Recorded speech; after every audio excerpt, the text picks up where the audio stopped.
So what's up mga ka-legend? At nandito na naman tayo ngayon sa mga panibagong video tutorial.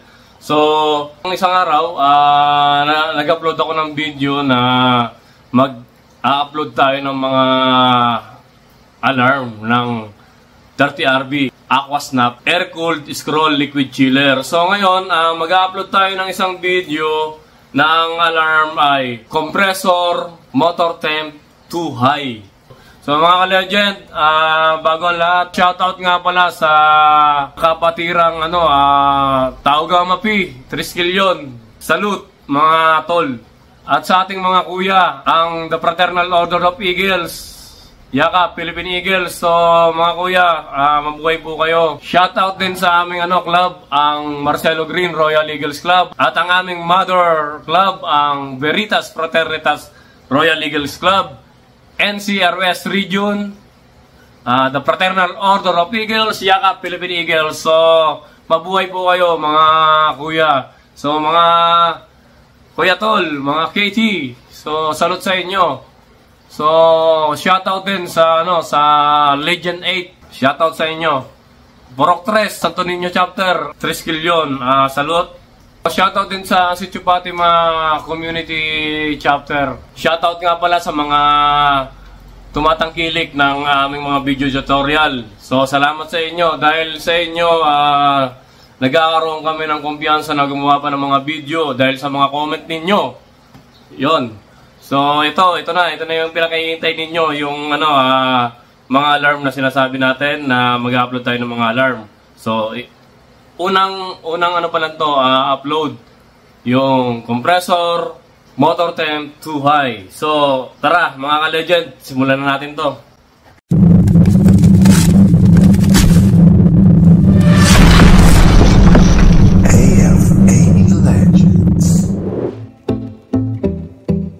Legend, kung gusto nyo ng sticker nito, papadala namin kayo. Mag-comment lang kayo ng mga magagandang message. So, papadala namin kayo ng sticker ng AP Legends TV. So, mag-ano lang kayo, mag-like and share, subscribe. So, mga legend, kung paano kami makokontak at nais nyo magpagawa ng mga chiller ninyo. So, nandito ang aming telephone number, cellphone number. Makukontak nyo kami sa Globe, 0917 3084682. So, meron din kaming email address, aaplegend17@gmail.com. At yung isa naman ay ang aquaforce.afe@gmail.com. So, mga ka-legend, kung meron kayong mga katanungan, mag-email lang kayo sa amin at tumawag. Pag ma-re-replyan namin kayo kung mabasa namin ang inyong message. So, agad kami magre-reply. Meron din kaming Facebook, aaplegend17, at meron din kaming website, aaplegends.com. So yun mga ka-legends, panoorin na lang natin to ha. So ayan mga ka-legend, ito yung alarm codes, compressor motor temps too high. Pinapakita dito yung yung E1.01, E2.01, E3.01, E4.01. So ito yung mga circuit A naman yan. Pag mga circuit B naman, ang mababasa nyo naman doon, B1.01. So hindi natin itutuloy ganun lang naman yun, B2.01, B3.01, B4.01. So ayun yung makikita yung alarm code sa monitor. So ang ibig sabihin nun, compressor motor temp too high. So ayan, ito yung circuit C. Ganun din, C1.01. So, continuous lang yon, C2, C3, C4.01. So, ayun yung makikita nyong alarm. So, what are the possible costs of this alarm? So, ayun, tuturo natin sa inyo yon. So, yung una, defective scroll compressor. So, yung pag-defective scroll compressor, siguro mechanical failure. Isa rin yun sa dahilan kung bakit nag-high motor temp. Siguro yung mechanical may problema kaya umiinit. So nasisira yung mechanical parts ng scroll compressor. So yung pangalawa, defective motor temp sensor. So ayun, makikita niyo yun malapit sa may pagitan ng sa ibaba ng ng pinagkakabitan ng load side ng compressor at saka malapit sa SPM board. Yung maliit na parang bilog, sinlaki ng coins, ayun yun, sensor yon. So naka-built-in siya sa compressor. So ayun yung pangalawang. So yung pangatlo naman, low oil level due to high motor temp. So ayun, kaya nasisira yung compressor at yung motor temp dahil pag nawalan ng langis ang compressor, magkakaroon siya ng mechanical failure o kaya walang lubrication yung sa compressor, iinit yung compressor. So iinit yung motor temp hanggang sa masunog sa loob. So yung yung mechanical masisira dahil walang lubrication, walang langis na tumatakbo sa compressor natin. So medyo maganit yung pag walang oil, kaya nakakasira ng compressor. So nagkakaroon ng mechanical failure. So ayun yung dahilan. Yung apat na dahilan naman ay ang defective SPM board. So isa rin yun. Minsan kasi yung SPM board na nakakonekta doon sa motor temp sensor ng compressor, minsan naglo-lose yun or nasusunog yung relay nung sa SPM board. So nagbo-burn out masisira. So isa rin yun sa dahilan. Kaya sinama natin yung SPM board na i-check.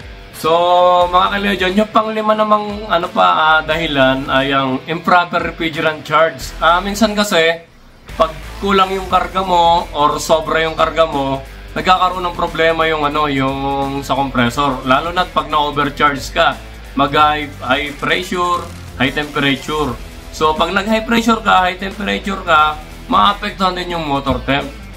So tataas, iinit din kasi tataas yung motor temp natin. Magkakaroon din tayo ng problema. So ito mga ka-legend, yung pang-anim naman, sinama ko na rin to kasi nagkaroon kami ng experience nito. Nasira rin yung motor temp. Dinagdag ko lang yung dalawang ito, yung AXB board at saka AXB assembly na i-check. Kasi isa rin yon ng cost para magkaroon tayo ng compressor high motor temp. Isa rin yan sa dahilan. Minsan defective yung AXB assembly. So minsan di natin napapansin na may problema na yung mechanical ng AXB. So magpa-pump down. Siyempre pag nag-pump down ka, iinit yung motor mo.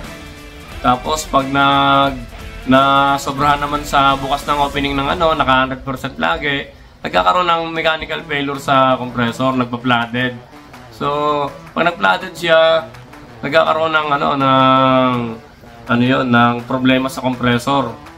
Pag nagkaroon ng problema sa compressor, pag under nun, tapos na siya, maganit na yung mechanical failure, iinit na rin yun.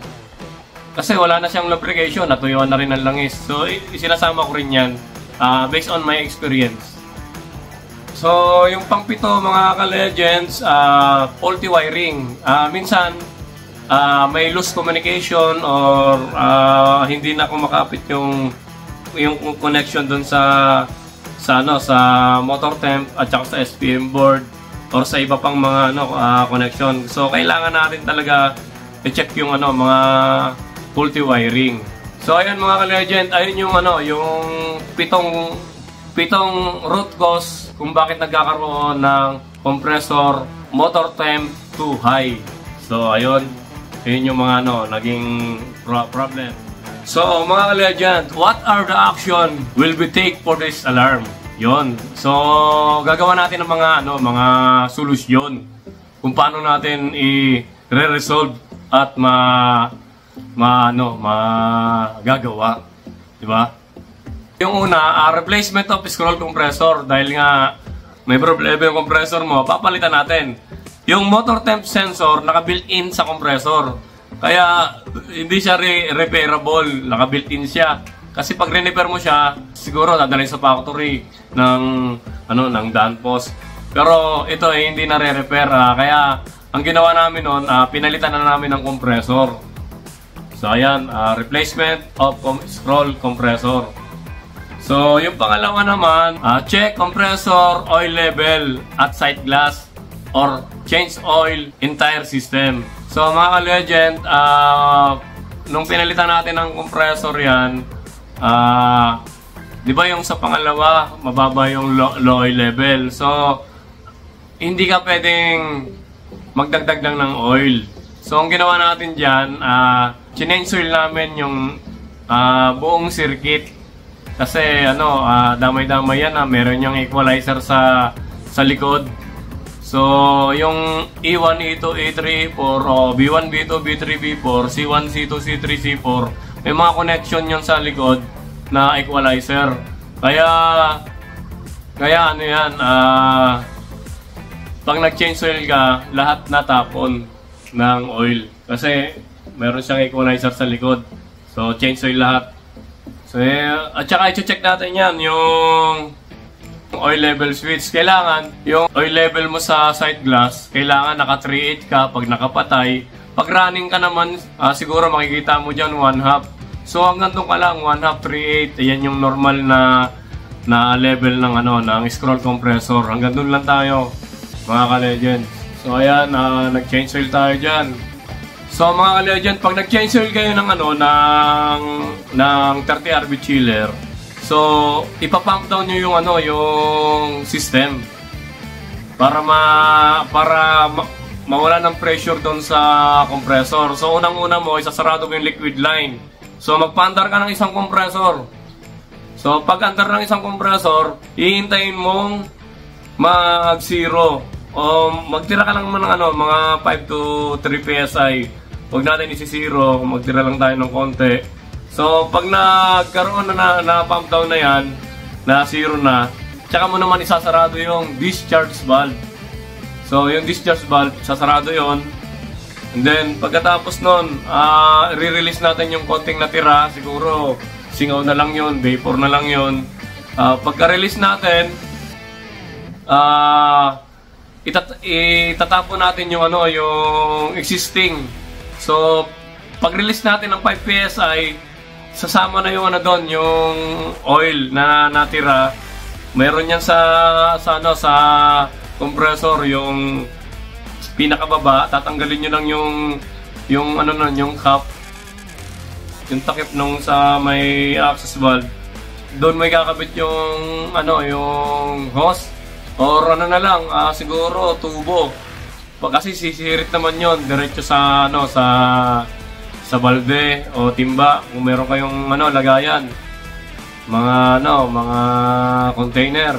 So after nun, sasama na yon, marirelease na yung yung mga existing oil.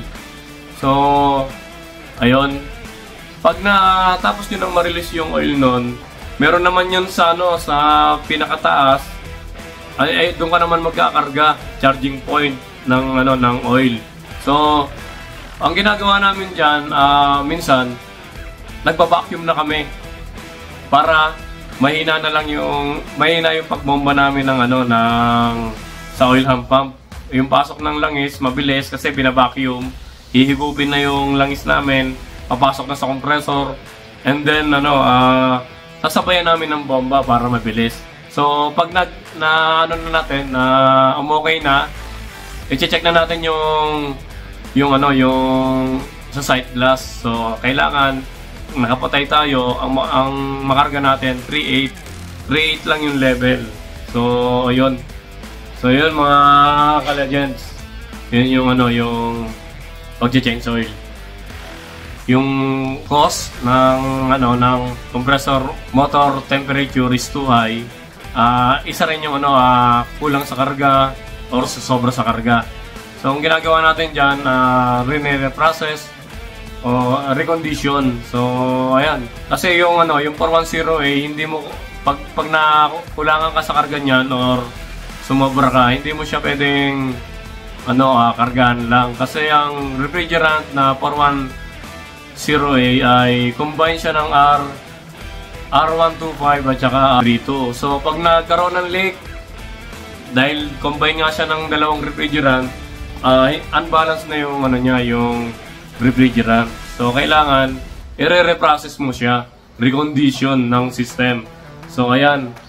So yung pang-apat naman, replacement of SPM board, XP board. So ito yung mga mga bonus na lang to.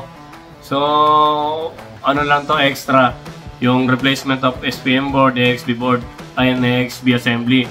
So, dinagdag din namin to kasi isa rin to sa mga dahilan kung bakit nagkakaroon ng compressor motor temp too high. So, ayan, pinapakita lang namin dyan kung paano magpalit ng SPM board, palit ng AXB board, palit ng AXB assembly, yan, okay na yan. So, ayan, pinakita lang namin yan, bonus na yan. Pero pinaka-root cause talaga noon, yun, sira yung compressor. So, yung pang-5, check and retightening of control connection. So, yun nga mga ka-legends, kailangan nating, i-check yung mga connection, baka may naglulus lang. So, isa rin yun. So, meron tayong ginagamit dyan, yung electronic grease. Yung parang injection. Nilalagyan natin yung mga terminal niyan. So, ngayon, when we have done everything, reset the alarm. So, mga ka-legend, nagawa na natin lahat. I-reset na natin yung alarm. So, tara. So, itong video na to, nanggaling to sa mga unang video namin kung paano mag-reset ng alarm. So, unang-una, nakita nyo yan, nag-alarm, di ba? So, alarm.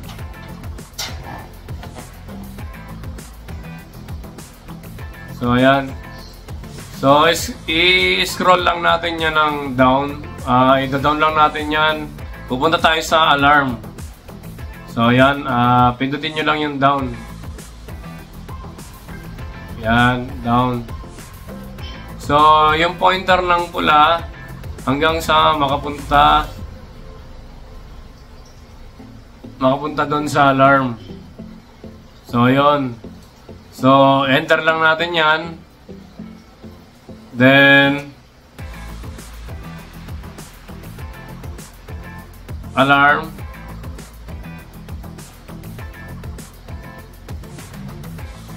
So, pindutin natin yan.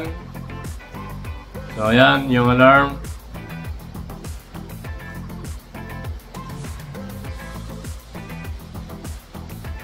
Para malaman nyo, yung alarm, ayan lang yun. So, ito, kinuha lang natin tong video na to sa unang video. Pero yung alarm niyan, dapat makikita nyo dyan. Compressor E1, motor temp too high. So, ayan, example lang naman to nung sa alarm. So, ayan, pag okay na, nakita nyo na yung alarm. Enter nyo lang.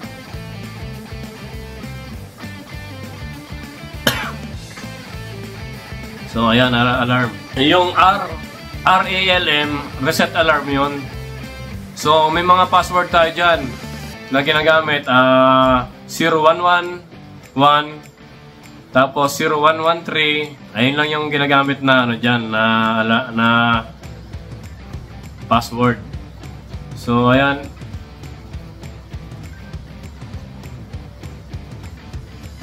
Pag wala na yung alarm, okay na, makikita nyo sa indicate, no. Ibig sabihin, na-reset na yung alarm. So yun mga ka-legends, may mga katanungan nga, huwag kayong mayayang mag-message doon sa aming email nyo kami, tawagan nyo kami, kung libre kami, sasagot kami. So sa mga tumatawag, minsan hindi namin kayo nasasagot, mga ka-legends, siguro natatapat, mayroon kami ginagawa or busy, pero doon sa sa YouTube channel natin, mag-message lang kayo doon. At pag nakita namin ang inyong question, sasagutin natin po yung mga katanungan po ninyo. So mga ka-legend, mulit-muli salamat sa inyong panonood at sa walang samang pagsuporta sa AFP Legends TV. So suportahan nyo po kami lagi para ma-inspire kami na gumawa pa ng maraming video. So ayun mga ka-legends, kung bago pa lang sa channel na to mga ka-legends, huwag kalimutan mag-subscribe, like and share, at pakipollow na rin kami sa aming YouTube channel. At pindutin ang notification bell para updated ka sa aming mga susunod na video. So, ayun mga legend, hanggang sa muli. Bye-bye!